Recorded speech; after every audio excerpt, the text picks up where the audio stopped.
Hello, everyone, and welcome to Hidden Existence. Hope everybody's doing all right out there tonight. Joining me, my co-host tonight, is Kyle Connolly from Encrypted Connections. How you doing, Kyle? Thanks for I'm joining me. doing well. How are you? Doing good, doing good. Got a great guest tonight. Author of the Beast of book series. He's got a couple of books out. We'll go through them in a bit. Researcher, podcaster, presenter, and a good friend of mine. It's Andy McGrath. How you doing, Andy? I'm good. I'm happy. Happy to be here. Good, happy to have you here. Actually, tonight, I don't know, Kyle, if you know the 12 days of Christmas, uh, because of the first day of Christmas, my children said to me, Yeah. so what, the fifth day, Partridge in a pear tree. you've got, Five golden it's the rings. Yes. golden What is guest that bit? tonight. And Golden.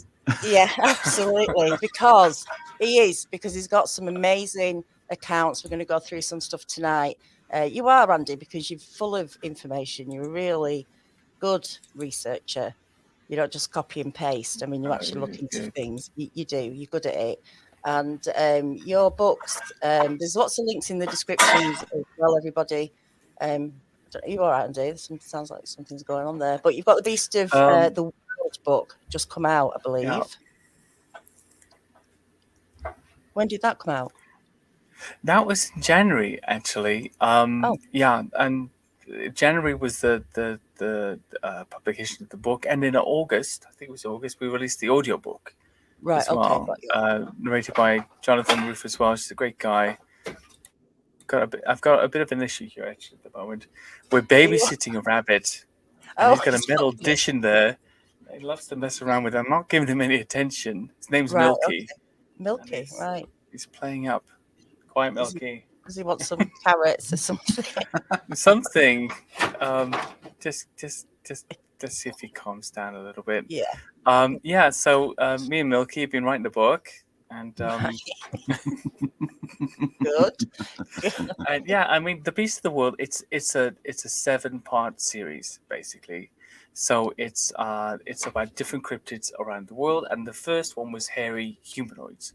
Now it's not hairy hominids because we're looking at things in humanoid shape, and size, and they're not always hominids. Things that have been reported there. It could be other creatures as well. So it's quite ambiguous in that Mm. sense. And I thought that there could be possible types. Could there be different types? And some of the writers, like Lauren Coleman, like Hall, like Jeff Meldrum, even they seem to indicate that there are different species or different types of these creatures around the world. And I thought to myself, okay, let's look into this. Let's see if we can pick out a few variations of these types. And there really does seem to be as well. So you've got things like the man apes, which are these Bigfoot-like creatures. They're massively built, their hair covered upright, 7 to 9 feet tall. They've got those large flat feet, like a human's feet, but with that weird midfoot flexibility, like the mid-tarsal ridge.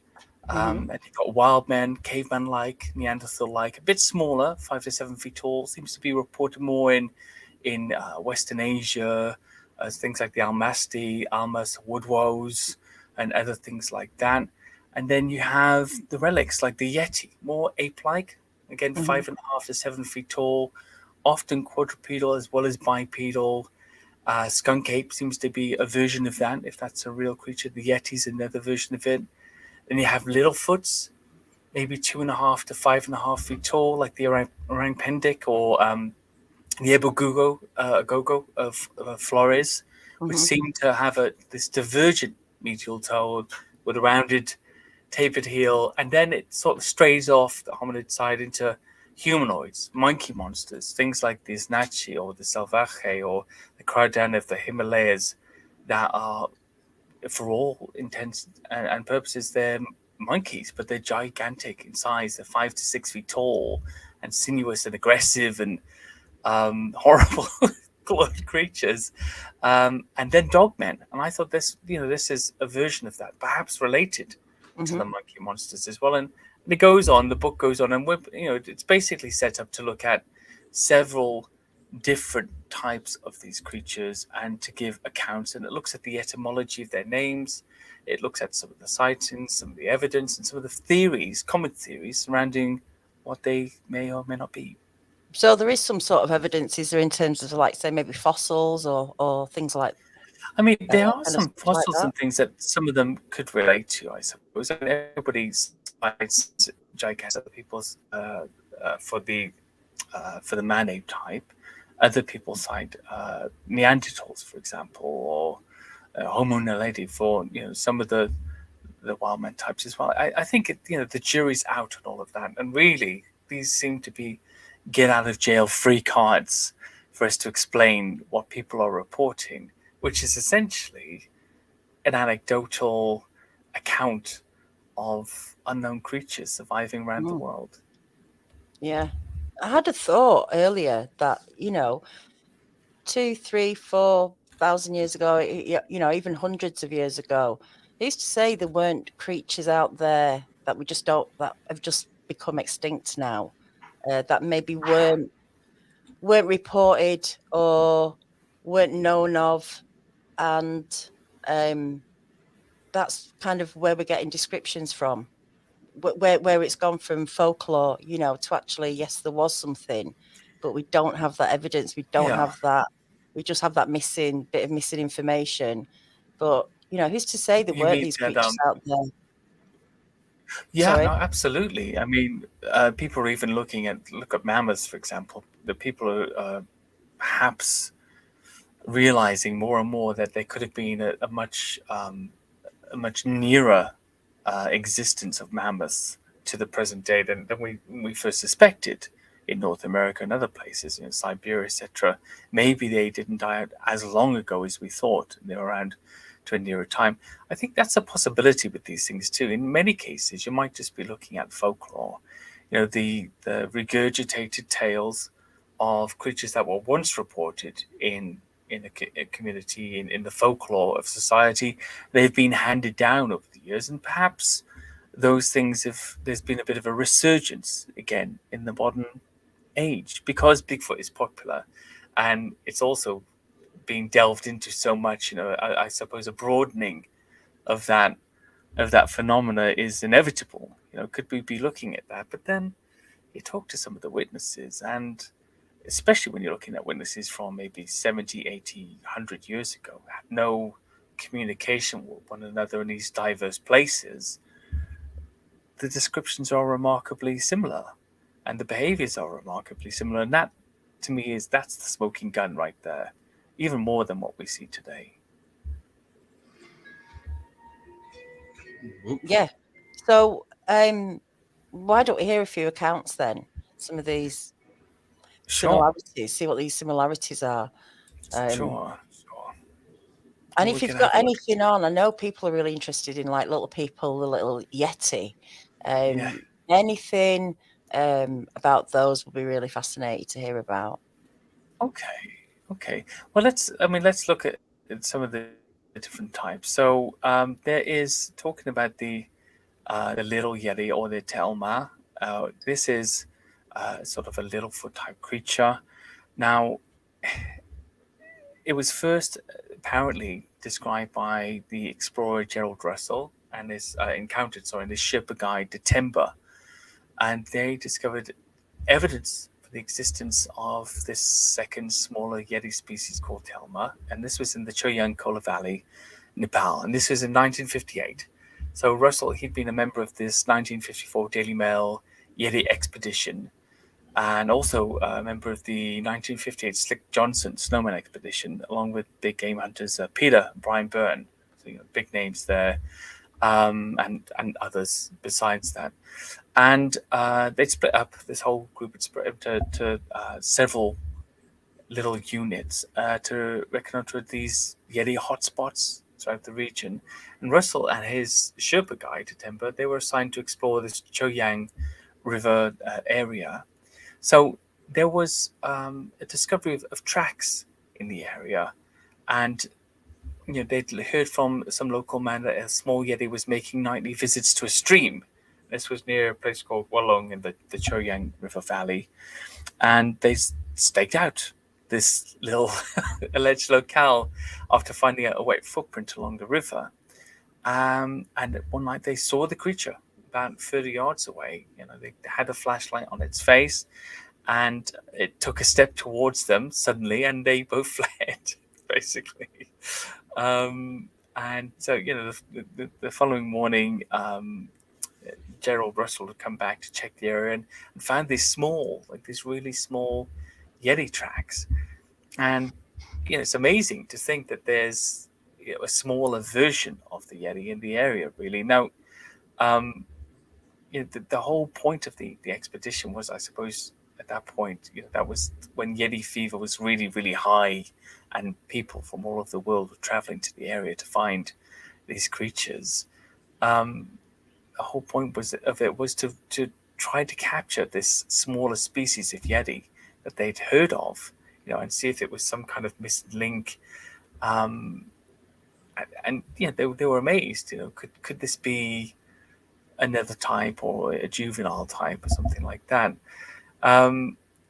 Other tracks have been found of the creature over the years as well. I think Peter and Brian Byrne, they found a set of footprints next to a gravel stream as well, and a half-eaten frog later in the spring, as well as scat and other bits and pieces. As to what the creature could be, people have, I suppose, intimated many different theories. And one of the theories is that it could be the hulk gibbon, which is less than 3 feet tall when standing, but perhaps viewed at night in poor conditions, it could have been mistaken for something they were expecting to see, something they'd gone in search of specifically, or perhaps a sloth bear that's 4 to 5 feet long, standing up again at night. It could easily frighten people, or at least make them think that they've been mistaken in some way. But obviously, people like me, people like you, we want it to be an unknown ape species, don't we? So I think that's where we have our money. It seems odd to me that such seasoned explorers, and especially a Sherpa as well, would mistake a bear or a gibbon for something they've never seen before. But that's the Telma. One of my favorite Littlefoot stories, not well known. It's really neat. I was talking not too long ago about how, the trackways that we tend to find the most of, at least here in America, are generally the larger tracks, right? And when you find the little ones, whether it's a baby or maybe something along the lines of what you're talking about, some different offshoot of the species that's maybe smaller, I don't know what it is, but I get more excited about seeing those. I think maybe just because it's not seen as often, or because of the whole idea that, okay, well, this just gives more credibility to the fact that these are a breeding population that obviously is thriving here and producing, offspring, which obviously is going to lead to more sightings and stuff. But those little ones, for whatever reason, they're just so it's like, I don't know if it's like that, like a baby, like you just like, it's like, oh my gosh, like how cool is this little guy? That's a possibility. I think that's that's a big possibility. Perhaps it's a juvenile. But the locals, that's not what the locals say about this particular creature. They think that's it's a mature, it's a grown species, but it grows to a diminutive size. It has a diminutive size. And these aren't the only things in the Himalayas as well, in this whole area. So you have the Yeti, the big Yeti, if you will, and there's many different names and ideas about that. Then this possible little Yeti, the Telma. But then after that, you've got another creature, which is one of these monkey monsters, as I call them in the books, which is something called the Kryadan or Bek Bok. And it's it's a huge creature, and it also attacks in groups, 7 to 8 in family groups. Now I'll give you a sighting from it, which was featured in Bernard Hoovelman's book all these years ago, and this is in the Gosang Kunda Pass, that lies directly north of Kathmandu. It's a popular trekking route for tourists because it's close to Gosankunda Lake, which is a Hindu and Buddhist holy site. So a lot of pilgrims go there, as well as hikers and things like that. The country's been well traveled, especially this particular part of the country for many, many years, but it's still pristine. It's still very isolated as well. And this creature was seen by an entomologist, George Brooks, and a physician, George Moore, and this was in 1953. And this is, as far as I know, the only sighting of these creatures. And they were ambushed by 7 to 8 of these animals in the past.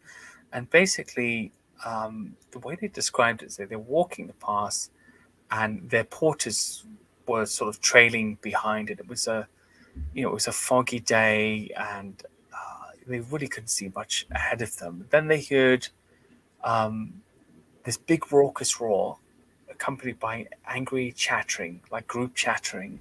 Then this hideous face thrust through the leaves and was gaping at them.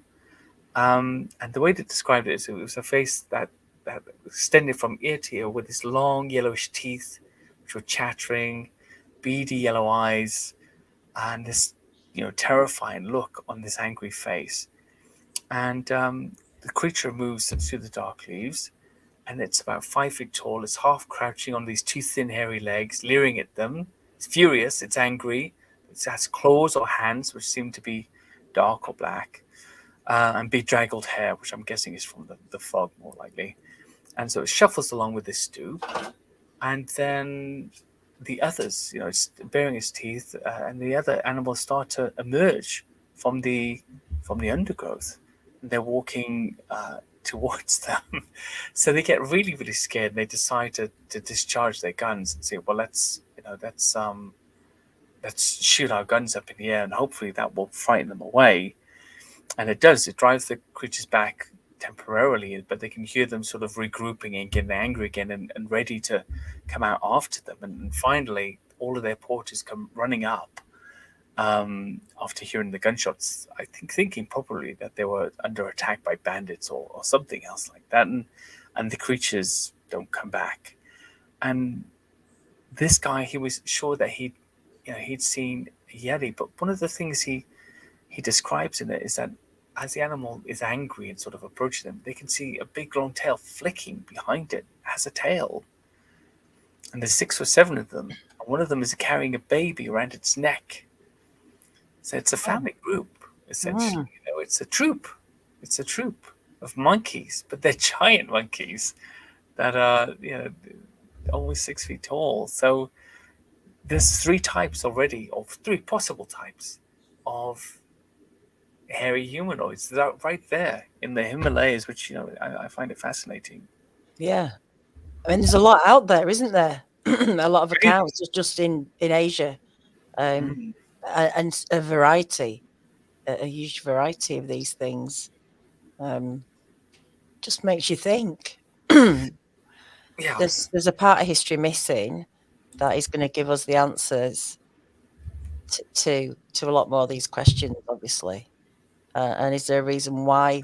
I'm not trying to get down a conspiracy route at all, but is there a reason why we don't really know enough, or we've got this missing information?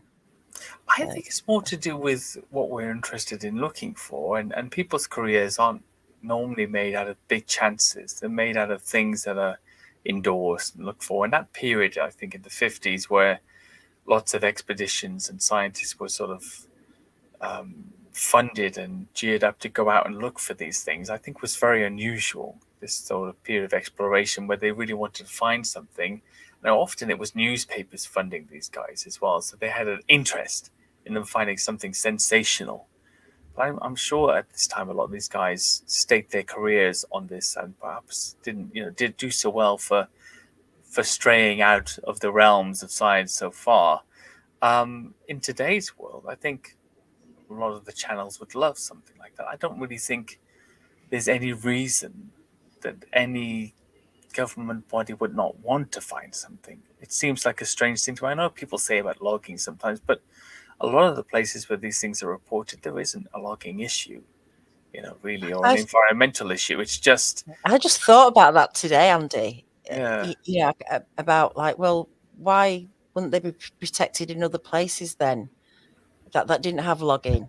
There would be exactly. a reason to protect it. Why not? Why not? If there wasn't any other reason. Yeah. So yeah, Nobody really benefits from it. That's the problem, from hiding it. Nobody really benefits from it. And I know I've had some friends sometimes from the sort of Christian creationist side of things as well. Sometimes have said to me, "Oh, it's because it would disprove evolution." And I said, not really sure how an upright, hairy, intelligent humanoid that's sort of somewhere between man and ape would help to disprove evolution. It wouldn't do us any favors, actually. And there's not a big Christian lobby stopping it happening, because that's not the world we live in. So I just think it's lack of interest. And I don't mean that the governments are like, oh, no, we don't care. It's just, it's not on their radar at all. It's not on their radar, and it doesn't matter to them. Nobody really benefits. The way I explained it to somebody the other day, when they also talking to me about this flat Earth theory, or they're hiding it from us that the Earth is flat and all this stuff. I'm like, who benefits from that? What would it matter if it was flat or round? Nobody benefits from that. There's no reason for them to hide it. it's interesting. I mean, yeah, I never saw the point of it. Yeah. So what if it was flat? I mean, Maybe I we just want to I stop don't us think all it's enjoying flat. that big water slide off the end of Antarctica, right? Yeah. And it's just, I mean, it doesn't make any sense. So yeah, I just think it's the world is huge. It's big. Even our country, which is small, there's so much land that's just not even touched. Nobody's there, and nobody benefits from it. It's just that nobody's interested. Yeah, it's a real puzzle, isn't it? What do you think, Kyle? Do you think there's some? Well, I mean, I think Andy's probably on the right track. Like you said, there's just, if what's the benefit for anybody? There are some areas in the world though where these creatures are revered and protected. Like in China, they have this giant park of protected forest land where the Yeren is. They have giant statues of these things outside. I mean, gigantic statues that you drive through this gate, and they're right there. And all of that land is protected for them specifically. So there's places where, they obviously care about them from one reason or another, whether it's a cultural, folklore, historical thing, or because they're hoping at some point to find out what they are. But putting a lot of money into finding out what they are when you have all these other issues is just very low on the list. Like Andy's saying, like, we're talking about, when you're fighting regular everyday issues like poverty and health issues, war, like all these things, they're going to be much higher on the list than them finding some upright walking humanoid, that may or may not exist according to them. No, absolutely. I mean, in China as well, they've done. I mean, in that park, there's Shenongjia Forestry District, a big national area. That's a big reserve. I think it has approximately what is it? Okay, so it's 1,256 square miles, and it's World Heritage Status site. Got rare flora and fauna in the area as well. And its population is 80,000 people, basically. So 61 people per square mile, and it's a lot of it's navigable because it's so big and mountainous as well. And in one way, I think, there is that sort of sacred side in some cultures to these things, and that definitely has been had some sort of element maybe for the Yeren in the past, but I don't believe that the Chinese, especially with some of the more extreme forms of medicine that they use, sort of like natural medicines made from animal parts, would forego trafficking in, or at least, mercenary people in that country would forgo trafficking in Yeren parts if they could find them. And I'm sure they would if they could. And there have been several Chinese expeditions as well, I think, over the years. I mean, there's loads and loads of sightings there for years and years. And it was this whole period in the Maoist communist period where it sort of fell back because it was frowned upon, to talk about it and to look into those types of things. But there was a steady set of sightings throughout, and they've come back again since then. They're still very, very regular. I included it in the book, and there were just tons to choose from. I think I put about 20 in, and even then, there was more things. They found tracks, they found nests, they've got footprint casts. Wow. From the district, they've had rangers who've seen them. I've never thought of reaching out to anybody in China. I mean, I wouldn't even know where to begin. I mean, it'd be interesting to. There's a great writer Look who into wrote it. an amazing book. I think it's called Mystery Animals of China. David C. Chu, XU, or Shu. I don't know how to say that is his name. And he documented all of the mysteries of cryptids in China. He has a book, came out about 2-3 years ago. It's amazing. It's a fantastic book. And there was also there's a lot of scientists there. I'm just trying to find some of their names now. Some of the really great people. Gosh, the hair analysis, hair and tracks, just loads of things over the year. There were some hands from a Yarin that was apparently killed, but they were examined later by anthropologist Zhu Gujing, and he determined that they were macaque hands. Right. So whatever the animal was that they killed was not a Yarin, but a large macaque monkey. Right. Which would make sense, right? I think it's more likely to be something that we wouldn't know about most of the time, other than a completely unknown creature. But there's also tons of pictograms in that area in their art and history. So there's books from 1600 to 1046 BC that have pictograms from the Shang dynasty showing humanoids with long shaggy hair. So this over 3,000 years ago, basically. There's a Han dynasty lamp from 206 BC, which shows what appeared to be long-haired ape men on it. There's also a great a book called the Shan Hai Ching from the 4th century BC, which includes collections of Chinese geography and all the flora and fauna that live within them. And they talk there about a people called the Mao Min, which means the hairy people. And then it goes on and on and on and on. And it would be, if I had to go anywhere to look for a Bigfoot-like creature anywhere in the world, that's the first place I would go. I would go to the Shuangjia Forestry District in China and spend a couple of months there trying to find out what they have. That'd be an interesting expedition, wouldn't it? Yeah. I won't probably get locked up. I'm too friendly to not get into trouble in foreign countries. I'm bound to step over a few sort of cultural lines, just trying to be nice. The first thing I do when I go to Saudi is probably kiss somebody on both cheeks and get my head chopped off. That's get locked up. Somebody's daughter or something. Just being friendly, being nice. Oh dear. That's the fascinating thing to me. I think the most fascinating part about this is that, and you touched on it earlier, and you just touched on it again, is across the globe, when all of these different cultures could not communicate with each other, yet they still have all of these pictures or stories, tales and folklore. Native Americans had totems, rock drawings and paintings, and of these creatures, of the same creatures. The Spanish missionaries called them the face on the chest people, because they have no neck and they're like this. And there's, to me, that's that evidence that just can't be faked. When you don't have an internet, when you don't have a way to to across the globe to talk to each other. There's no mail system.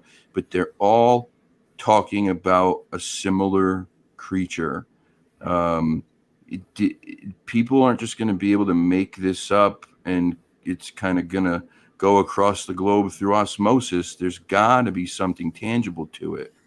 Absolutely. I mean, there's two sides to that, I think. And one side is things do travel with peoples and with empires over the years. So we've got plenty of examples in North America and Europe, for instance, where cryptids are shared. So for the duende, for example, it only appears in Spain, Portugal, Brazil, and the Americas, the Latin America, Central and South America. It doesn't appear in North America.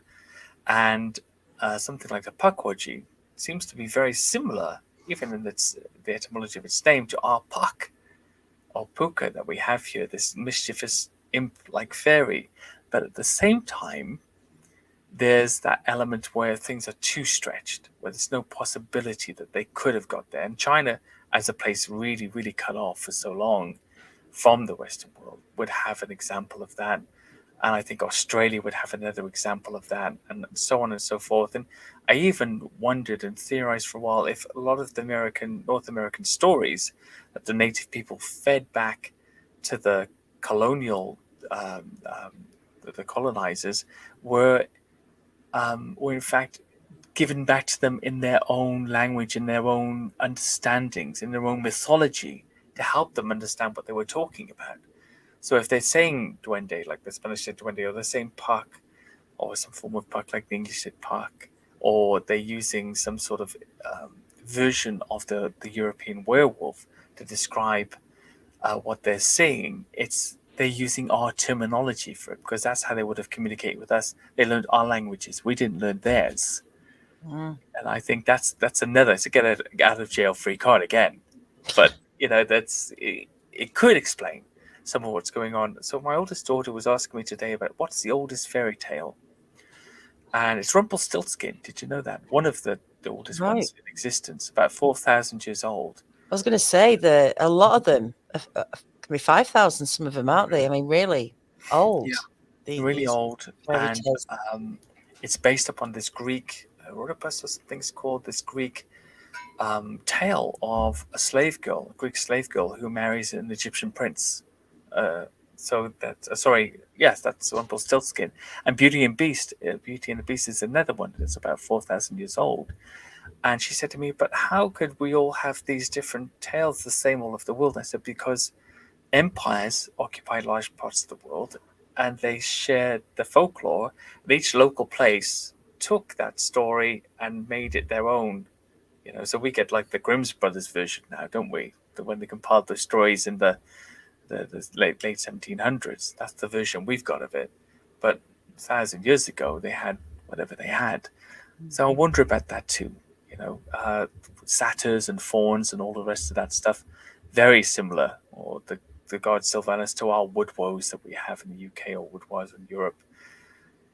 There's enough there to assume that it's a forest deity, and the sightings the folklore has been passed down.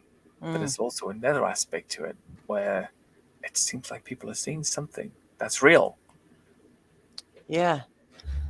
I often think about wood woes, Green Man. I just never think it's similar enough to Bigfoot. I know it's kind of the same thing, but actually they seem very different. They do. They do, don't they? And so there is definitely stuff out there that isn't Bigfoot, that has its own uniqueness, its own history. Like the wood woes is, old, depicted in churches and on stonework, on, going really far back, but on never. 1,000-year-old cathedrals, you'll find the tapestries and the carvings and the sculptures within the cathedral. We can still, Kyle, now go and see today. They're still there, of these hairy men, carrying clubs. Yeah. But never any stories of. No. Never any stories. Just the story of what it represents. Lots of art. Kind of think, just the woods, nature, down that kind of line. So Yeah. who knows? I mean, something has to come from something, doesn't it?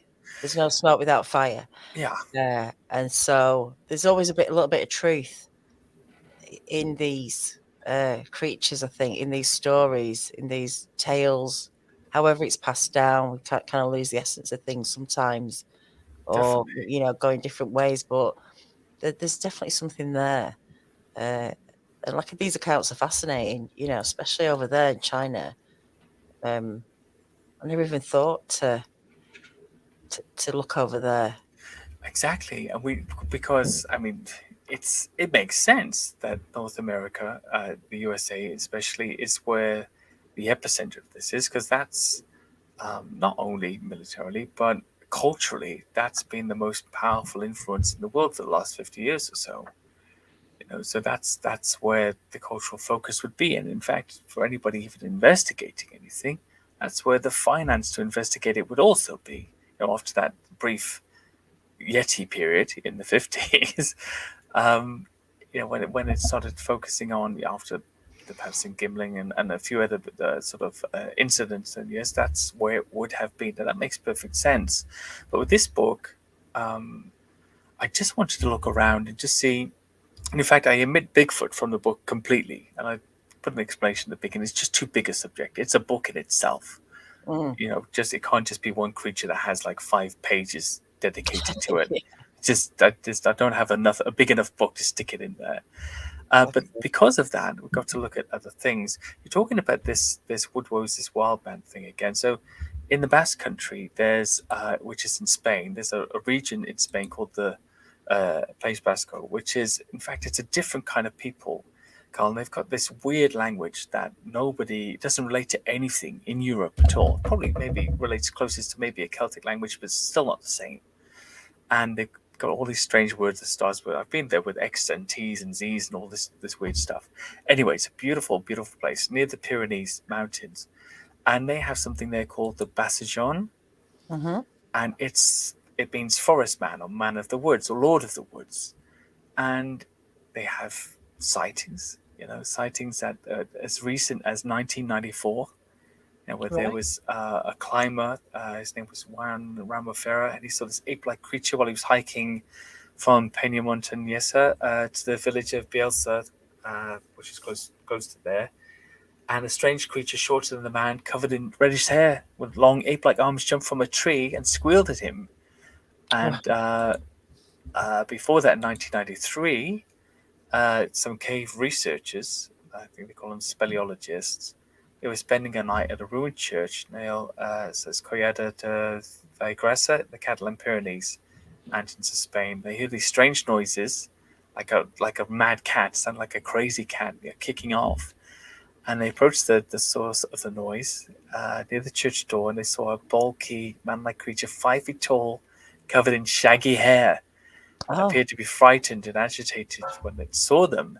And basically, like this, and there's more sightings behind this whole region. Even has a sort of a legend of the Bassajan, this weird troll-like giant.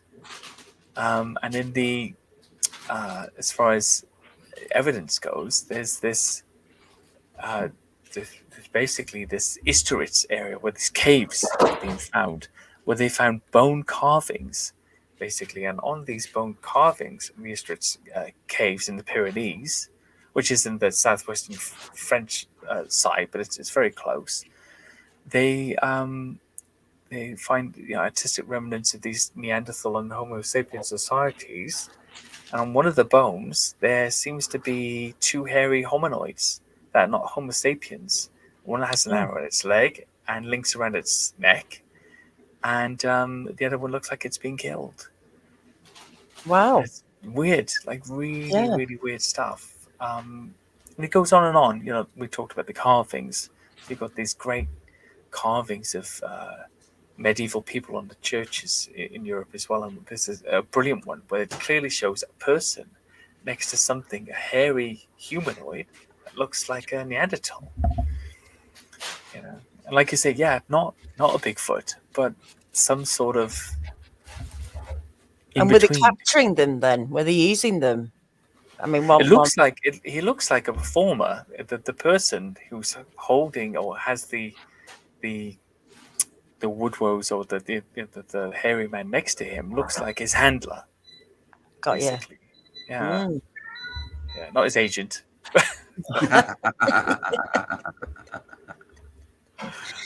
Yeah. Got you. Those are fascinating. Weird. They really are. Yeah. Yeah. There's something going on, obviously. There's history with some hairy humanoids. Obviously, you want to think Bigfoot, don't you? But they're all different as well, like the descriptions. And they appear to be. That's another. Yeah. Yeah, they appear to be. I mean, I don't know if I'm right or not, but as we developed, more problems kind of come, don't they? Or we hear about new stuff now wasn't about before.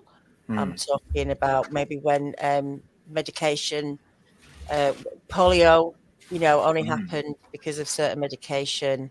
And so these things, I've lost the point now, what I was going to say.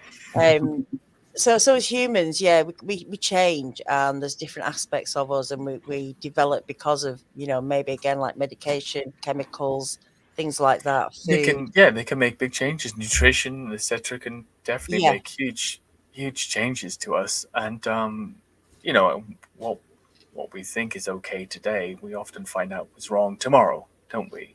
That's it. The way our societies work.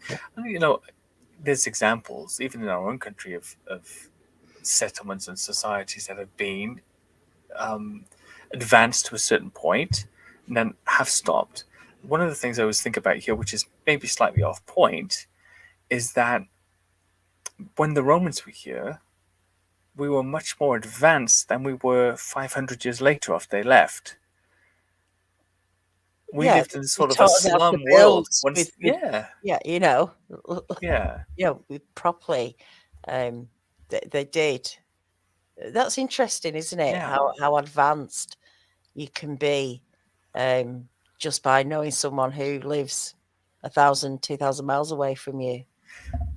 Yeah, exactly. Well, look at some of the, as bad as colonization was, let's not say it wasn't good, but some of the infrastructure aspects, the sort of the coincidental side effects, the incidental side effects of that advanced many countries. And I've spoken to many Indian people over the years who've said, yes, colonialism was bad, but India's current advancement in the world as this burgeoning power is to do with that administration that came with it, that structure.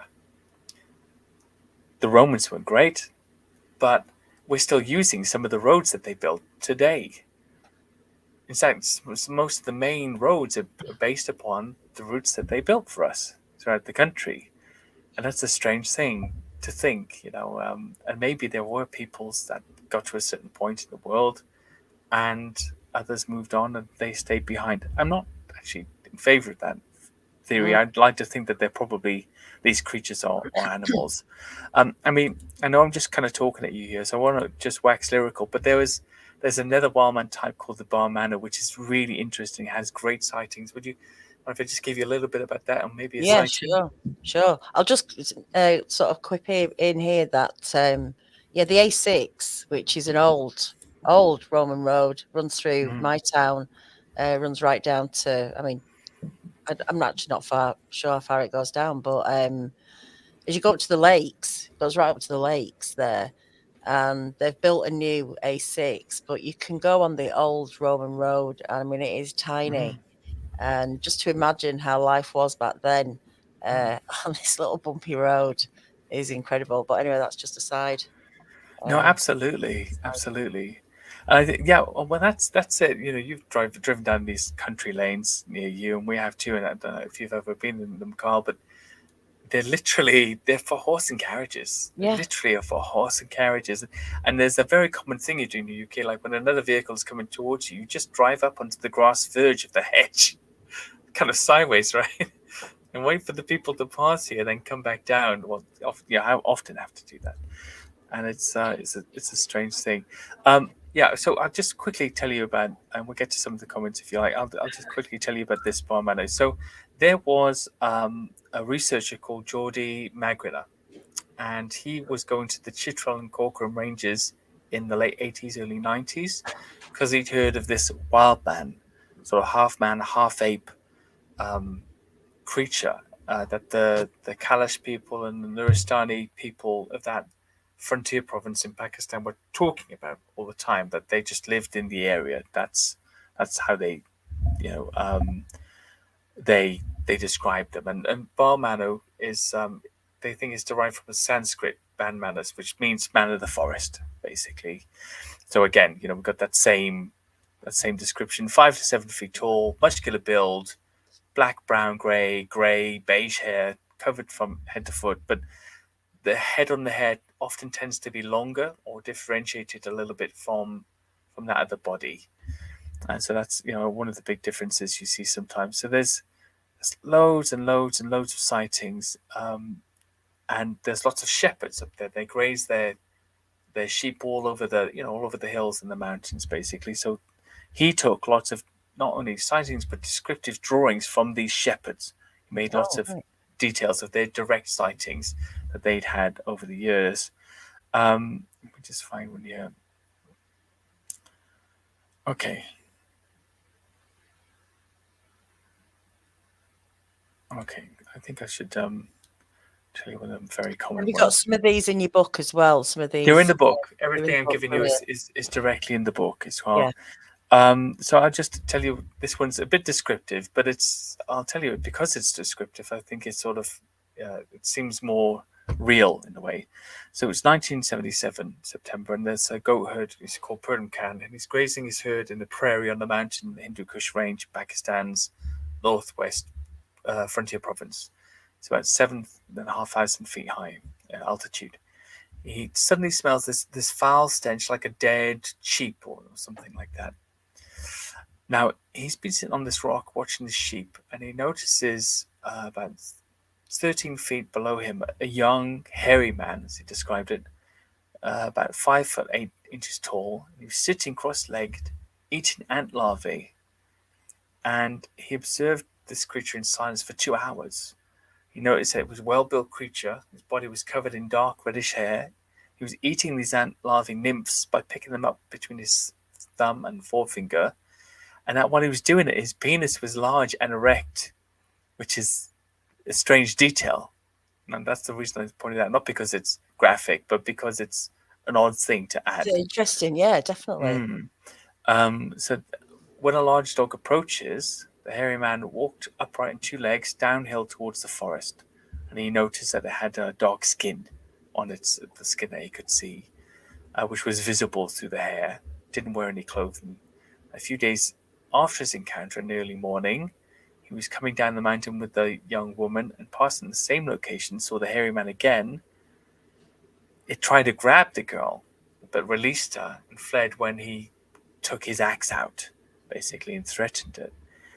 And there's basically tons of sightings like that, including a whole sighting where the 3 of them, 2 females and a male, are sitting under a rock in heavy rain, and the shepherd has to share this enclave with them while the rain is terrible, and later goes down from the mountain. Doesn't say anything because there's a local rumor that you'll get a terrible headache if you see them and talk about it, because some people think that they're spirits.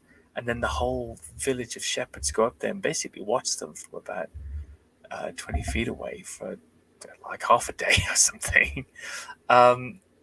There's tracks that they found there. There's audio encounters that people had in the area. He had one as well, McGRATH, in 1988, again in 1994. And there was a lady who was a language teacher up there called Maureen that had heard this extremely loud, strange cry. It sounded like a woman's scream, but was animal-like. Being familiar with the local animals, leopards and jackals and things like that, she knew it was something different, and made her shudder just to hear it. So yeah, who knows? It could be a local wild man of a kind, or it could be perhaps some sort of weird mythology that they're bringing into reality with their imaginations, at least in their stories. It doesn't take much, does it, to put yourself in a position where you feel like you've had an encounter of some sort, maybe not visual, but an audio encounter can create lots of questions. Absolutely. And I know lots of creatures have many call signs or calls. Foxes have over 40, Oh I yeah. think. And if you're familiar with nature and being out there, you kind of know, don't you, what's what. But I'm pretty sure with sounds, that's got to be a creepy one. You can feel a lot from a sound, can't you? With the depth, with the strength, with the Well, you can feel it in you vibration. sometimes. Yeah. I think when you get a sound that you feel in you, that's unusual, especially when you live out in the countryside like that, or in the mountain range. There must be bears and, as I say, leopards, jackals, mountain lions, all kinds of things there that can do you harm that you'd be aware of, as well as the lesser animals, the birds and other things that might make these sounds. I don't know. You mentioned the foxes. Every time I hear a terrifying sound of somebody being attacked and raped in the street and run out, it's always a fox fighting with it. And British people have this a lot. When you first come to the UK, Carl, you'd be like, "What the hell is that sound?" It's foxes. It's just foxes. And The other thing is cats, isn't it? Where you think at 3 o'clock in the morning, you hear a baby crying in the street. Cats. You go, "Oh my God, Oh, it's not a baby. It's a cat." Have you ever heard of Fisher? No. A Fisher cat? It's like kind of like a relative of a weasel and a mongoose, but bigger. Right. Oh wow. These things the sound that they make is terrifying. It's sometimes it sounds like you said, like a woman being tortured. Other times it sounds like a baby being murdered. And they are they can be really aggressive animals too. They'll snatch little dogs up and cats. Oh, and it looks stuff. like a pine mon. Yeah. Yeah, they're nasty buggers. Nasty buggers. And they mate forever with one mate. So if their mate is killed, they will cry and scream in the woods for days on end. Wow. I mean, those are good things to know as well. I think if you're out there, and of course, we're in a limited right. for wild animals. We're not going to. There are allegedly big cats here, but even that's going to be a very rare experience if you see one of those things. We have badgers, we got foxes, cow could really put you out if you're in the field by yourself at night and that thing creeps on you. We're not looking at large predators for the most part, and so if you have some sort of experience here in the UK of a Bigfoot-like call, there's very few things that are going to be able to pull that off, if any, really, other than another human, perhaps. So I would be, if I heard something like that here, I think I would be much more alarmed than I would say in the US or something. Because I'd be thinking, well, my list of monster imposters is low to begin with. And what am I gonna? And I think I'd be more scared to think it was another person trying to freak me out.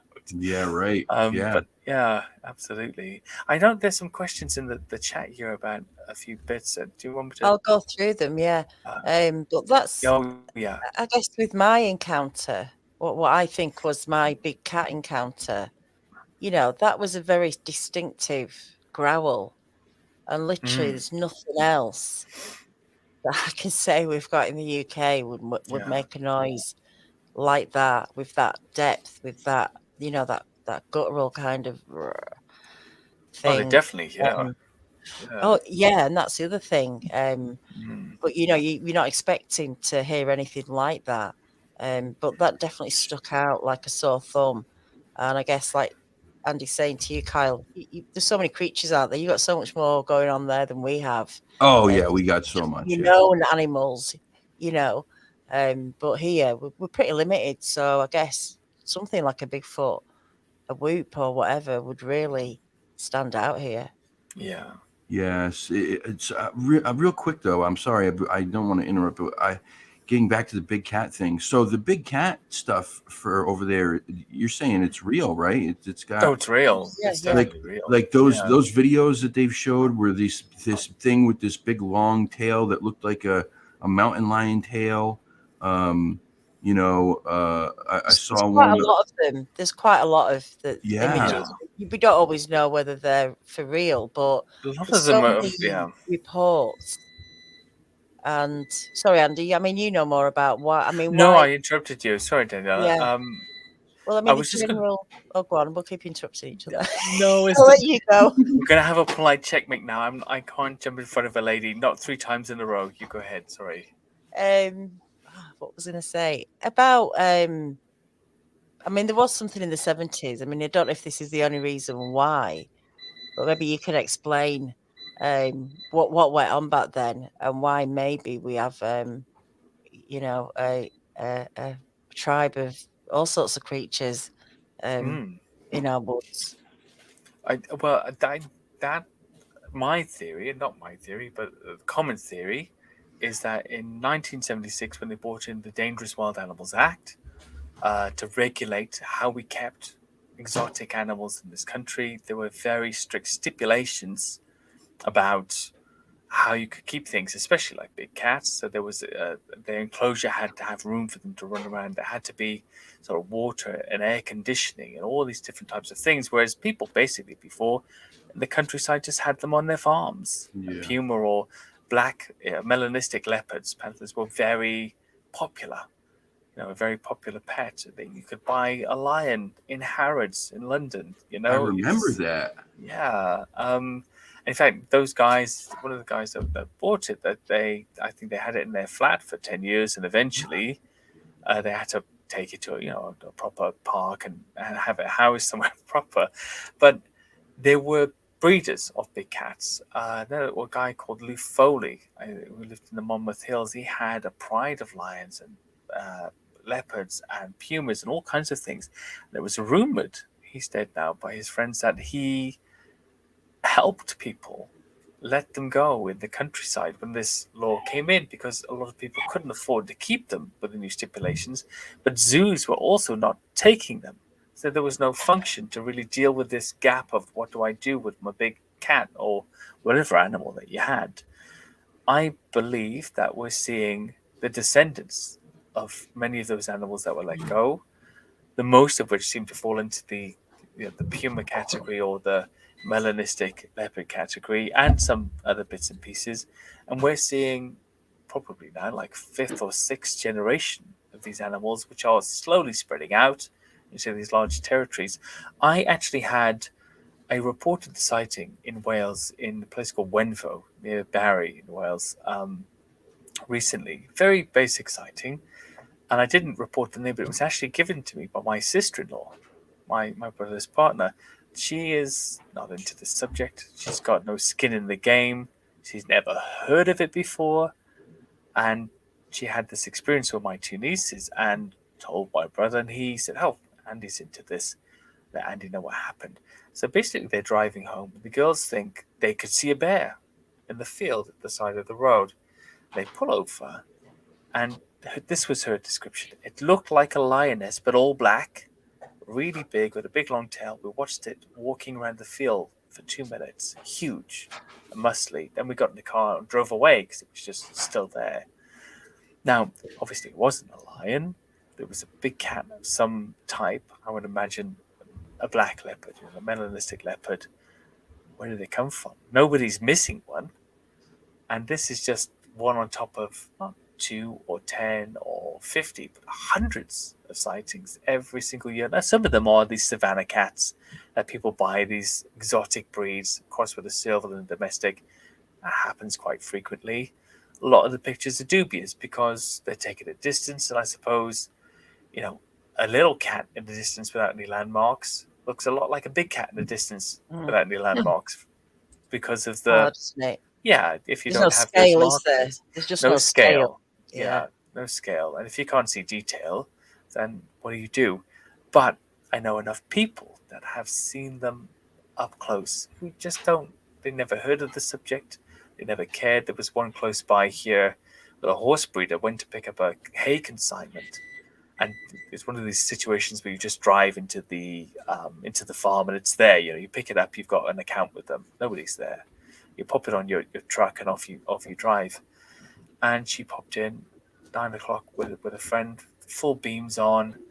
They put the hay onto the truck, and then sauntering towards them is this male. She said she thought it was male, black panther, a leopard, looking at them, even licked its lips, just walking towards them, gets about 10 feet away. She said it was up to her waist in height, and she was 5'8", and just walks into a bush and disappears. And that's the story. Nothing elaborate, nothing fantastic, just a lady not knowing why there's a big panther wandering around in the country. And I think in 10 years from now, it'll be just common. We'll all know they're here. We'll say, yeah, oh yeah, don't go there, or don't go here. Or if you go out, watch out for big cats. Mm-hmm. When I got home that night, because I think it's a big cat, not because I don't believe they're here, but because I don't know what it was. So I can't say 100% it was that. But it did make me search on the internet, and I knew nothing about Bigfoot back then. I wasn't even looking at anything like that. Otherwise, I would have gone back because it was snowing. I would have gone back to the field. I would have looked for I would have been able to see tracks. But what was I saying? I've lost the point. You went back to look. No, that was it. When I got back home, I searched on the internet for big cat sightings and came across I've tried to find it since, and I'm pretty sure it's called like Big Cat Sightings, or the UK. There used to be a big site called Big Cat Sightings. Yeah, Big Cat Sightings. Yeah, and there was loads. There was hundreds of reports, and there was a report because this was on Christmas night. It was the 25th of December. And the latest report was 3 days earlier to me, from 16 miles away, a train driver. And actually, the lane I walked down was parallel with the train track, a big London to Scotland line. And a train driver reported something larger than a cat-like, but larger than a normal cat walking across the tracks, just like 16 miles away from me. There are a lot of train track sightings. I think there's a lot of train kill. There's be little animals that will probably get killed by That would make trains, sense. Yeah. and people throw food out. I'm just saying, I think train kill could be a good place to find food. Yeah, to scavenge down there.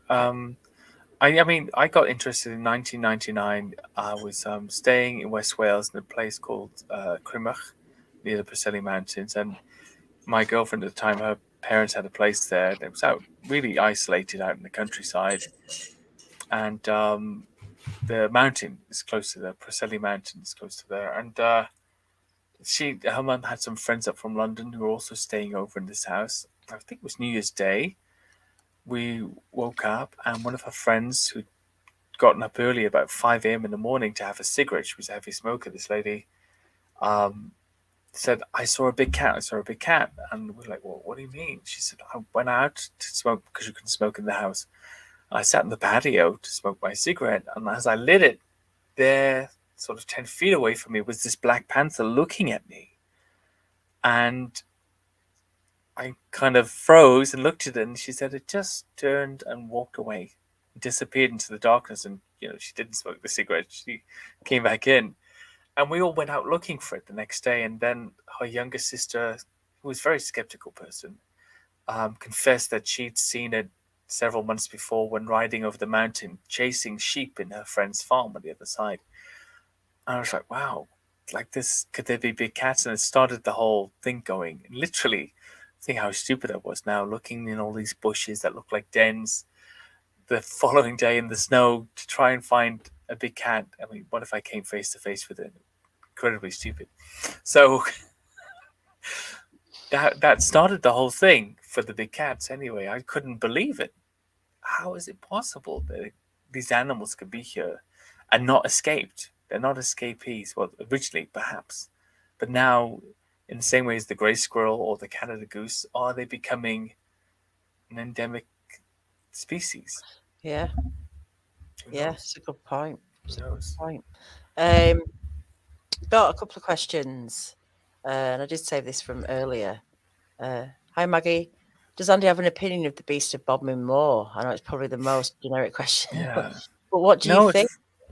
that it was a big cat and it was on the moor. I mean, I think there's still some sightings on the moor these days. Obviously not the same animal, but it would be a great place for a big cat to eke out a good living. I'm sure there's plenty of animals on there like rabbits and grouse and all kinds of things it could get at quite easily. I don't know if they've got boar in there. I've heard they've got some boar up there now. Yeah, deer, plenty of deer. I'm sure that would be a fantastic place for a big cat to live. Yeah, absolutely. Yeah. And ginger freak, cheese freak, ginger snap. It's a bit of a mouthful, Love that. it. I've not said Yeah. it for a while, actually. That's probably why I never couldn't get myself around it. Andy, most of the black cats seen in the UK is large as a leopard. No. So this is the weird thing as well. Lots of them are as large as a leopard, like the horse breeder one we talked about in this recent one, but made by my sister-in-law, and many others. But there's also this phenomenon of black leopard-like looking cats that are about 2 foot long and about knee height, or slightly higher than the knee. And I had a farmer up in Yorkshire call me one time to say he'd seen several of these on many occasions. One even walked straight past his tractor when he was baling hay in a field that has a lot of rabbit warrens, searching for rabbits. He said he could have reached out and touched it. And it was about, he said, just past his knee in height, but only looked to be about 2 feet long. And he was sure the animal wasn't a juvenile animal either. I wondered many things. One, could there be some sort of crossbreed happening along the way, or I don't know much about that to really give a good opinion on it, or two, because of food sources or the way they're hunting, or some of these, or inbreeding perhaps even, or some of these individuals, are they smaller? I don't know. I couldn't answer that question, but I definitely think there's something happening. It's a bit of a mix, basically, isn't there? Could be, but I'm not Really. really sure what the dynamics of that, what the biological implications of the interbreeding is. Can they do it or can they not? I don't Well, know. you'd think, these animals have been let free. Isn't that lucky how two have managed to meet up? Did they pair off That's together? Did they? Yeah. So exactly they've got to be something. I mean, it's worth looking into, isn't it? What can breed? What cats can breed together? the populations as well would have to be based on very few individuals to begin with. So there was that famous what's her name? Chipperfield Circus. Remember Chipperfield Circus? Yeah.